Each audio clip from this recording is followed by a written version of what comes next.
aktiviše od. Da imaš kao da ti čvršći oslonac.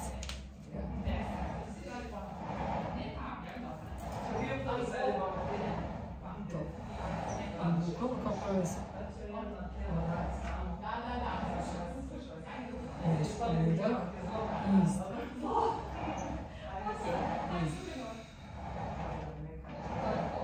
Ramena znači vratiš. Stomak je skroz opušten. Beba tu uživa. I kad budeš sad uradila 10 ili 15, znači ide tako da tu nogu savijaš, a tu ispružiš udah i da ga ustavljaš kada hoćeš da sedneš pozadi i onda aktiviramo više zadnju ložu. Udah, izdah sedaš i zadnju ložu. Udah, izdah sedaš i zadnju ložu.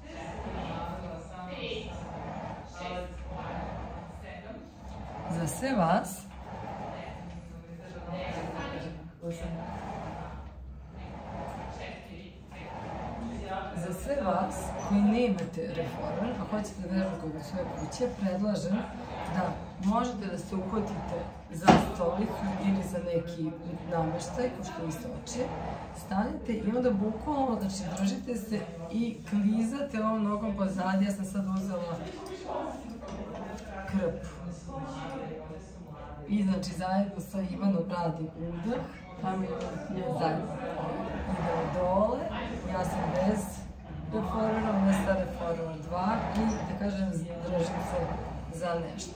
Naravno možete da imate oslonac samo na vašim rukojima, odnosno na struku, ali kako bi vam bilo lakše, ukoliko ste već u podmakoj trudnoći, kada bi vam bilo, da kažem, manje opterećenje, držimo se za neki pult, stolicu, neku visoku fotelju. I nastavljamo dalje.